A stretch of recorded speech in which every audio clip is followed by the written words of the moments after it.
कुछ लोग हमें बिला वजह अच्छे नहीं लगते और कुछ लोगों को सिर्फ देख कर ही हमें इतना गुस्सा आता है कि खून खौल जाता है, उन्हें देख के अजीब सी चिढ़ होती है। लेकिन इसमें हमारा कसूर नहीं होता, ये एक फितरी अमल है जो कि हर इंसान के साथ कुछ लोगों के मामले में होता है। कुछ ऐसे लोग होते हैं जिन्हें आप पर्सनली बिल्कुल भी नहीं जानते, जिनसे कभी आपका कोई वास्ता नहीं है, लेकिन उसके बावजूद भी जैसे ही उनका जिक्र या उनकी शक्ल या उनकी कोई बात आपके सामने आती है तो आपको बुरा लगता है। अब चूंकि ये एक फितरी अमल है इसलिए हम इससे जान तो छुड़ा नहीं सकते, लेकिन इस पर काबू जरूर पाया जा सकता है। मेरा बताने का मकसद ये है कि कुछ लोग ऐसे हैं जो मुझे भी अच्छे नहीं लगते बिला वजह, जबकि वो बहुत अच्छे होंगे, लेकिन पता नहीं क्यों एक नेगेटिव वाइब्स आती हैं उनके पास से।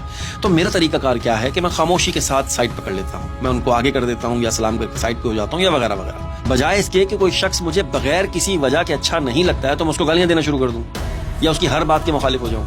अगर कोई बंदा आपको बुरा लग रहा है, आपको उससे नेगेटिव वाइब्स आ रही हैं या फिर आप उसके सामने कंफर्टेबल नहीं होते हैं, तो आप इग्नोर करें ना। आपको क्या जरूरत पड़ी है कि जैसे ही कोई सामने आया आप उसको गालियां देना शुरू कर दें। इसी तरह से मेरे साथ भी मामला है। कुछ लोग ऐसे हैं जो मुझे जानते तक नहीं है, लेकिन उसके बावजूद भी मुझे नापसंद करते हैं, मुझसे शदीद नफरत करते हैं, मेरी हर वीडियो पे नेगेटिव कमेंट करते हैं। बात मैं चाहे कोई भी कर लूं, उनका काम है सिर्फ और सिर्फ तनकीद करना और गालियां देना। बात तनकीद तक तो ठीक है, आप करें 100 बिस्मिल्लाह, मजाक करते हैं करें 100 बिस्मिल्लाह। जहां आप इख्तिलाफ के मयार से नीचे उतरकर गंदी गालियां देना शुरू करेंगे वहां पर थोड़ी सी गड़बड़ हो जाती है। मैं इसी बात पर आपको एक किस्सा सुनाता हूँ। एक बहुत मशहूर रूसी मुसन्निफ हैं लियो टोल्स्टॉय। वो कहीं जा रहे थे तो चलते चलते उनका पाँव किसी और के पाँव के ऊपर आ गया। उस शख्स ने ना आओ देखा ना ताओ और गालियां देनी शुरू कर दी। जब वो थोड़ा ठंडा हुआ तो लियो ने एहतरामन अपने सर से कैप उतारा और उस शख्स से कहा कि मैं मशहूर मुसन्निफ लियो टोल्स्टॉय हूँ। वो शख्स बड़ा शर्मिंदा हुआ और उसने कहा कि काश आप अपना तारुफ पहले करवा देते। तो टोल्स्टॉय ने एक तारीखी जुमला कहा कि साहब आप अपना तारुफ करवाने में बहुत मसरूफ थे, इसलिए मुझे मौका नहीं मिला।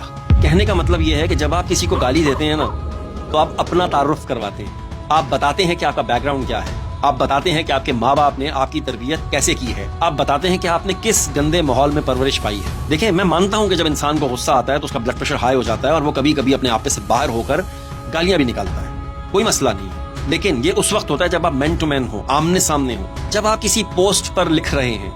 इसका मतलब है कि आप अपने पूरे होशो हवास में सोच समझ के साथ उस पोस्ट पे रिप्लाई कर रहे हैं। तो जब आप अपनी पूरे होशो हवास में सोच समझ के इस किस्म की घटिया बातें लिखते हैं तो सोचें कि आप अपनी आम जिंदगी में किस तरह के होंगे। लिहाजा अगर कोई शख्स आपको बुरा लगता है, उसका चेहरा बुरा लगता है, उसका बोलना बुरा लगता है, उसका स्टाइल बुरा लगता है, उसके कपड़े बुरे लगते हैं, कुछ भी बुरा लगता है, तो छोड़े ना, इग्नोर करें ना उसको यार, ब्लॉक करें, वो सामने ही ना आए आपके। चले एक और स्टोरी सुनाता हूँ। अभी मैंने पिछले दिनों दवाई वाली स्टोरी सुनाई, वो बहुत लोगों ने पसंद भी की, लेकिन कुछ लोगों ने उस पर गलत रिएक्शन भी दिया मुझे, तो मुझे चुन चुन के ब्लॉक करवाना पड़ा उनको, क्योंकि मुझे ऐसे लोगों की बिल्कुल जरूरत नहीं है जिनका इख्तिलाफी मयार बिल्कुल ही गिरा हुआ हो। कुछ ने उसमें लिखा हुआ ये तो पुरानी स्टोरी है, आपने कहीं से कॉपी किया। अरे मैंने कब बोल दिया कि मैं आइंस्टाइन हूँ, मैंने कब बोल दिया कि मैं बहुत बड़ा फिलोसोफर हूँ यार। जाहिर सी बात है, कोई भी बात मैं करता हूँ तो मैंने आगे पीछे से पढ़ के ही आपसे की होती है। तो मैंने कब बोला कि ये सारी मेरी अपनी तख्लीक है? कोई भी बात दुनिया में नई नहीं होती भाई, सब पुरानी होती हैं, कहीं ना कहीं किताबों में दर्ज होती हैं। जो भी कोई बात आपके सामने आ रही है वो है पुरानी, लेकिन एक नए अंदाज में हो सकती है। तो हजम करने की कोशिश करें,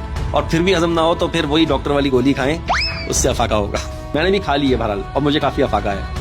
तो आप देख रहे हैं बीफ पाकिस्तान और मुझे कहते हैं आतिफ मसूद। देखते रहिए, शुक्रिया।